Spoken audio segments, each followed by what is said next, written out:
Assalamualaikum warahmatullahi wabarakatuh. Misal, Saya SPOG, baru semalam saya dapat kasus seorang ibu datang dengan kehamilan kira-kira 4-5 bulan.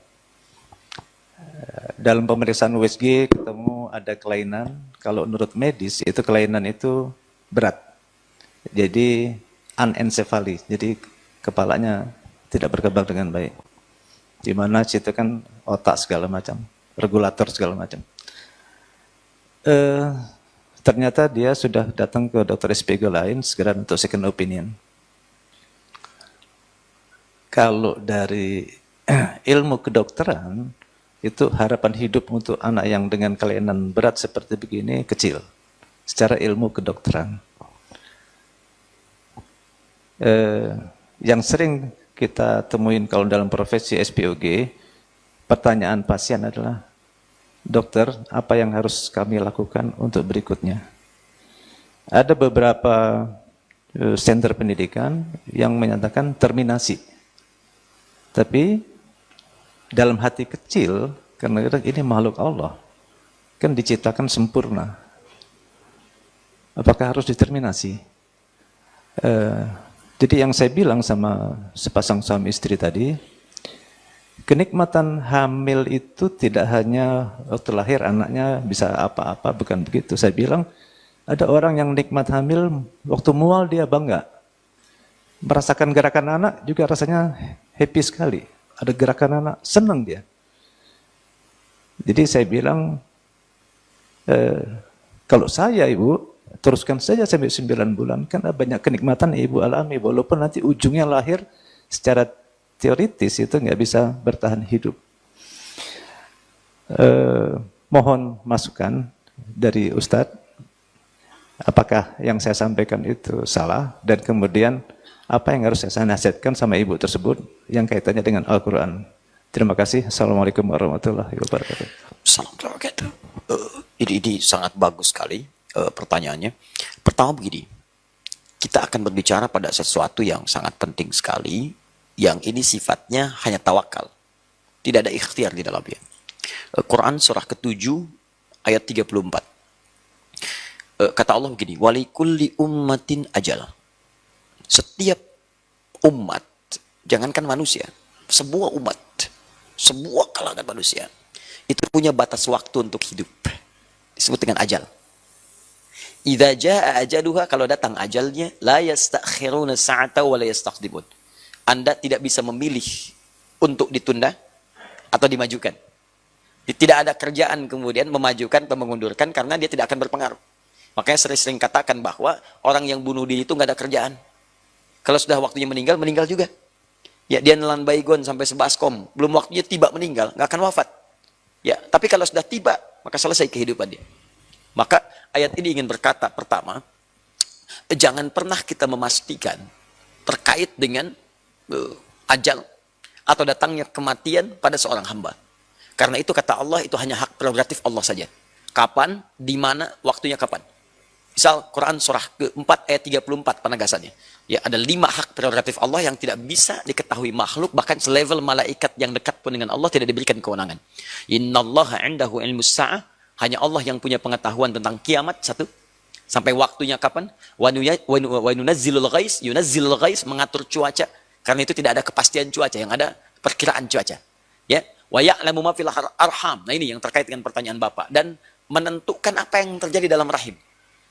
Ya, apakah dia hidup atau wafat, atau dia terlahir kemudian laki-laki atau perempuan. Walaupun kita lihat USG misalnya, oh laki-laki tiba-tiba lahir bisa perempuan, kita nggak tahu jodohnya seperti apa, kita nggak tahu bagaimana keadaannya masa depannya bagaimana. Itu hak prerogatif Allah dalam rahim. Ya, Allah yang tentukan itu yang paling tepat dengan kaitan tadi. Selanjutnya, wa ma tadri nafsum madza taksibu ghadan, Anda tidak akan tahu apa yang terjadi besok. Selanjutnya, kita hanya bisa merencanakan. Fa idza faraghta fansab, kalau sudah selesai urusan sekarang, rencanakan untuk besok, bikin ke depan. Tapi kita nggak tahu apa yang terjadi besok. Kemudian wa ma tadri nafsum bi ayyi ardin tamut, kamu tidak tahu kapan dan di mana kamu akan wafat. Hanya Allah yang punya kehendak itu. Yang paling menarik, ada yang terkait dengan kejadian alam rahim. Tadi yang Bapak tanyakan. Ya, wa ya'lamu ma fil arham, termasuk apa yang ditentukan Allah dalam rahim. Nah, kadang persepsi manusia itu mesti diarahkan begini. Tadi sangat bagus sekali apa yang Bapak sampaikan. Itu ada di nuansa Quran surah ke-31 ayat ke-14. Ya, paling kiri sebelah atas. Juga Quran surah ke-45, Quran surah ke-46 ayat ke-15. Quran surah ke-31 ayat 14. Quran surah ke-46 ayat 15. Ini fase kandungan.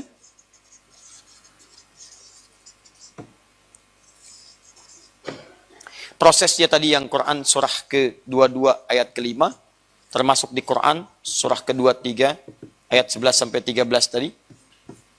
Saya mau fokuskan ke sini dulu.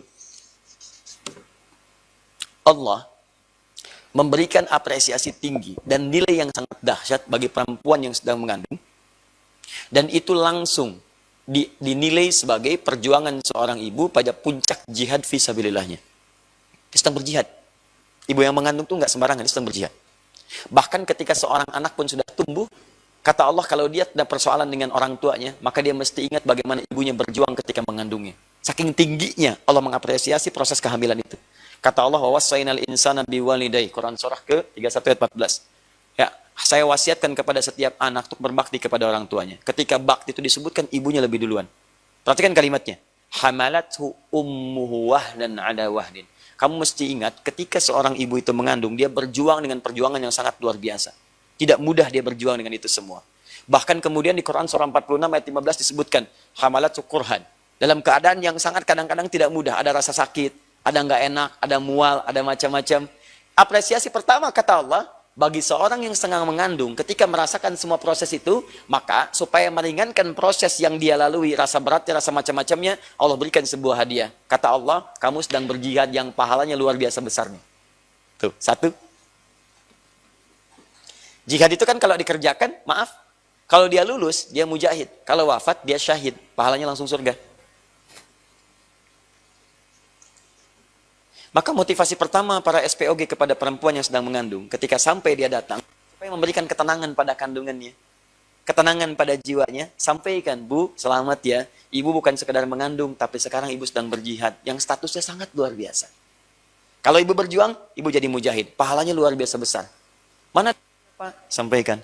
Sebenarnya Bapak Ustadz apa dokter sih? Nih, misalnya, dorong. Ya, jadi ketika Anda sampaikan si ibu itu dengan status yang indah, Anda sedang berjuang, Anda sedang berjihad, Anda sedang macam-macam dan sebagainya, maka minimal akan memberikan ketenangan kepada jiwa. Yang kedua, ini yang paling penting, Bu, ibu itu diamanahi untuk mengandung, bukan untuk menentukan apakah bayi itu terlahir atau tidak. Untuk menentukan apakah bayi itu hidup atau tidak. Hidup atau wafat itu urusan Allah. Yang penting ibu nikmati kandungan ibu sekarang, ibu nikmati proses ibu sekarang sedang berjuang, dalam kehamilan ibu sekarang, adapun ketentuan hidup dan tidak, dokter pun tidak bisa menentukan. Itu urusan Allah Subhanahu wa Ta'ala. Bagian yang pertama. Jadi, motivasi Al-Quran kepada para SPOG, muslim, dokter-dokter muslim dan sebagainya, adalah berikan dorongan, semangat, motivasi, supaya kehamilan itu dinikmati, seperti apa yang tadi Bapak sampaikan. Itu rangkuman paling indah dari keterangan ayat Quran yang disampaikan. Berikan motivasi dulu.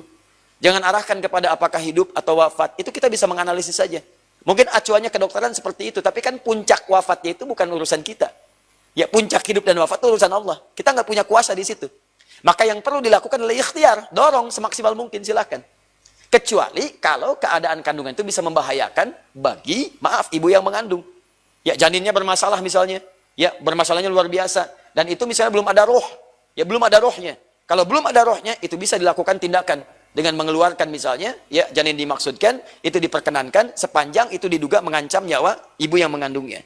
Atau yang kedua, banyak pilihannya. Ketika dalam kandungannya luar biasa dahsyat, kemudian terjadi misalnya pendarahan hebat, misal kasusnya, bisa mengancam kepada nyawa ibunya. Maka dalam fikih ada pilihan, apakah yang dipilih ibunya atau anaknya. Ya, maka dalam fikih prioritas itu yang dipilih ibunya. Ibunya yang dipilih. Walaupun anaknya kemudian mesti keluar misalnya, dalam keadaan demikian, tiba pada ajalnya. Karena ajal itu bukan urusan kita. Kalau Allah berkehendak dia lahir dengan selamat, bahkan bisa terjadi anaknya selamat, ibunya meninggal. Bisa terjadi. Kita tidak bisa mengatur. Yang kita tentukan, lahir nih, ya ibu bisa wafat nih, atau anak selamat. Tapi ternyata kejadiannya terbalik. Anaknya wafat, ibunya selamat. Mungkin terjadi. Jadi yang pertama dilakukan adalah, tadi, motivasi keadaan ibu itu, supaya menikmati kandungannya dengan sifat yang tadi disebutkan. Yang kedua, para dokter tidak mengurangi ikhtiarnya untuk memberikan ikhtiar yang terbaik, menjaga nilai kandungan itu. Yang ketiga, ada amalan dalam Quran. Untuk memberikan dorongan supaya janin itu berada dalam kondisi yang tetap mendapatkan perlindungan dari Allah Subhanahu wa taala. Apa amalan-amalannya? Ini yang mau saya turunkan. Satu, ini untuk menjaga janin dalam keadaan yang terbaik. Quran surah ke-7 ayat 189. Dua, spesifik. Amalan yang dikerjakan oleh Nabi Zakaria, jadi suaminya ikut mengamalkan, istrinya pun mengandung dan kandungannya dijaga oleh Allah. Quran surah ketiga ayat 38 sampai 39. Sudah? Ini dari sebelum mengandung sampai kemudian mengandung lahir, detailnya ada di Quran surah ke-19 ayat 3 sampai 15. Ini yang divonis secara medis gak mungkin punya keturunan, dari mulai menopause sampai, mohon maaf Pak, menopause itu kan udah lewat kan masanya, udah sepuh, tiba-tiba mengandung. Bayangin nggak? Kan hukum dokter sekarang, kedokteran sekarang ini susah nih. Seorang tiba-tiba, jangankan menopause lah, orang yang masih ada haidnya saja, kemudian usianya sudah di atas 45 kan disebut kandungan beresiko kan?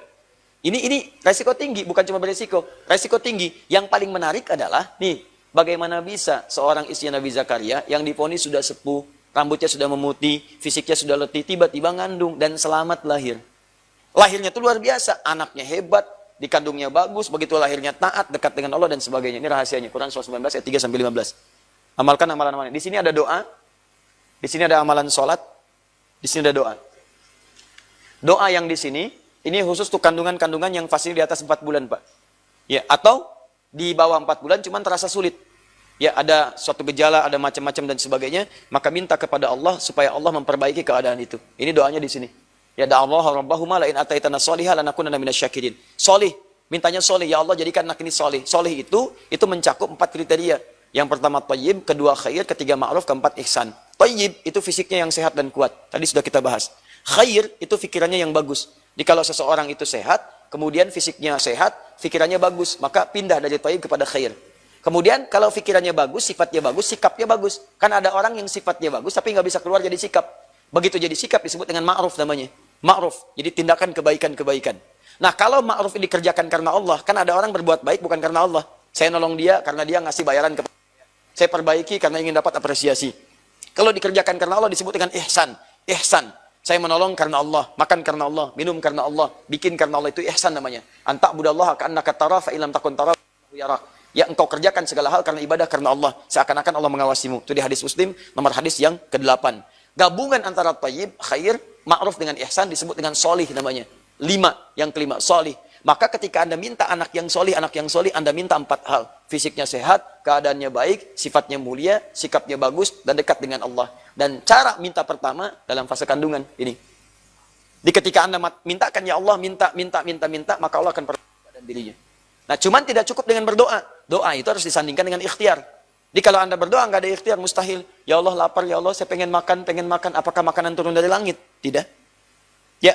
Ya Allah saya pengen pintar, ya Allah tapi nggak pernah sekolah, mustahil. Ya Allah saya pengen jadi dokter, ya Allah tapi nggak pernah belajar kedokteran, mustahil. Maka doa disandingkan dengan ikhtiar. Maka ikhtiarnya, 1, perbanyak ibadah, sholat Pak. Tingkatkan sholatnya, minta. Bangun dia dalam tahajud, dalam sujud minta. Keadaan terbaik bagi seorang perempuan yang sedang mengandung sujud. Ya, dia mohon kepada Allah, minta kebaikan-kebaikan. Ini. Kemudian mohon doa yang baik sampai ayat ke-15-nya. Ya, sampai jadi anak yang terbaik, sampai dijamin keselamatan di 3 alam. Alam dunia, alam kuburan, sampai alam akhirat. Kemudian dibantu dengan Quran yang 3. Quran surah ke-21 ayat 89 sampai 90. Ini juga kasus tentang kehamilan Nabi Zakaria. Nah, di ayat 90-nya ini ada yang bagus. Ya, wa kanu yusari'una fil khairat. Bahasa Qurannya fa aslahna lahu zaujah. Istri yang sedang punya masalah di kandungannya, kami akan perbaiki, kata Allah. Apa syaratnya? Yusari'una fil khairat, bergegas berbuat banyak kebaikan. Jadi kalau ada misalnya waktu-waktu baik, ada sedekah, kerjakan sedekah. Niatkan sedekah itu untuk kebaikan janinnya. Ya kalau dia sholat dengan baik. Sholat sunat, tahajud, niatkan untuk kebaikan janinnya. Di amalan-amalan yang diniatkan untuk kebaikan sesuatu, itu yang disebut dengan tawassul bil amal. Tawassul. Dalilnya ada di Quran surah ke-5 ayat 35. Paling kanan sebelah bawah di mushaf. Kata Allah, lihat kalimatnya. Ya ayyuhalladzina amanu taqullaha, orang beriman tingkatkan takwa. Ya, ketika tingkatkan takwa, wabtagu ilaihil wasilah. Dengan takwa itu cari wasilah untuk memohon kepada Allah. Jadi kalau ada penyakit-penyakit yang parah, sesuatu yang mustahil, maka kata Allah, kalau dokter sudah mengatakan gak bisa, yang lain mustahil, maka langsung bersandar kepada Allah, sang pemilik segala keputusan yang tidak punya batasan. Caranya bagaimana? Gunakan wasilah takwa. Takwa itu sifatnya ibadah. Dibagi dua, ada hablum minallah, hablum minan nas. Hablum minallahnya apa tadi? Salat, baca Quran. Makanya ketika Allah turunkan Quran, ada obat di situ. Apa di antara obatnya? Disebut dengan syifa. Syifa itu punya makna dua. Satu, obat bagi penyakit hati. Yang kedua, obat bagi penyakit fisik yang sudah tidak ada obatnya secara kemanusiaan. Di dunia medis. Itu sudah nggak ada, maka syifa namanya. Di mana Ustadz dalilnya? Quran surah ke-17 ayat 82. Paling kiri sebelah atas. Agak sedikit ke tengah. Ya, wa nunazzilu minal Qur'ani ma huwa syifaa'un wa rahmatun lil mu'minin. Kata Allah, kami turunkan dari Al-Quran itu, ada bagiannya dia obat. Yang kalau Anda kemudian ikuti itu, baca, minta kepada Allah, maka Allah akan sembuhkan. Nah, di mana di antara contohnya? Contohnya di Al-Fatihah. Ada Al-Fatihah itu bagian dari obat, disebut dengan asyifa. Ya, apa contoh kasusnya? Dulu di waktu zaman Nabi, ada kepala suku di Arab, yaitu tersengat kalajengking. Kalajengking Arab, Anda bayangkan. Ya, begitu menyengat, racun udah menyebar. Nah, udah menyebar semuanya, semua udah give up tuh. Gak bisa nih, gak bisa. Sudah sekarat. Tiba-tiba mereka mencari orang-orang, datang ke kumpulan para sahabat. Ya, ditanya siapa yang bisa menyembuhkan. Satu orang angkat tangan, dia mengatakan, insya Allah kalau Allah mengizinkan. Bukan saya menyembuhkan, kalau Allah mengizinkan. Makanya adab dokter muslim itu jangan sampai punya suara, ini saya pasti sembuh, ini pasti sembuh. Tidak. Katakan Allah yang menyembuhkan. Saya cuma wasilah saja. Kalau Allah berkehendak, insya Allah disembuhkan. Maka ketika dia datang, dia bacakan Al-Fatihah. Cuma sekali baca, Pak. Sekali baca, nggak pakai apa-apa. Dibacakan sekali, tiba-tiba racunnya keluar, sehat lagi. Diberi hadiah kambing. Takut gratifikasi. Ya, gratifikasi dari ayat gitu kan. Laporkan kepada Nabi, ya Rasulullah, saya ini ada begini kejadian, dikasih hadiah kambing, ini gratifikasi bukan? Kata Nabi, bukan. Tahu dari mana kamu kalau itu bisa menyembuhkan dengan izin Allah? Ayo kita bagi-bagi kambingnya, ayo nikmati bersama sebagai syukur kepada Allah Subhanahu wa taala. Nah, tapi persoalannya, apakah setiap yang baca Al-Fatihah bisa sembuh? Belum tentu. Ada yang baca 1000 kali nambah penyakit. Ya kan? Nah, apa penyebab utamanya? Penyebabnya adalah bangun kedekatan dengan Allah bagi pasien yang dimaksudkan. Itu dulu. Kalau pasien sudah punya hubungan kuat dengan Allah, maka ketawakalannya akan memuncak dan dia sudah bukan tidak peduli, sudah akan menyerahkan sepenuhnya apa yang dikandungnya pada ketetapan Allah Subhanahu wa taala. Begitu muncul titik nol ini, disitulah kemudian rahmat Allah akan diturunkan.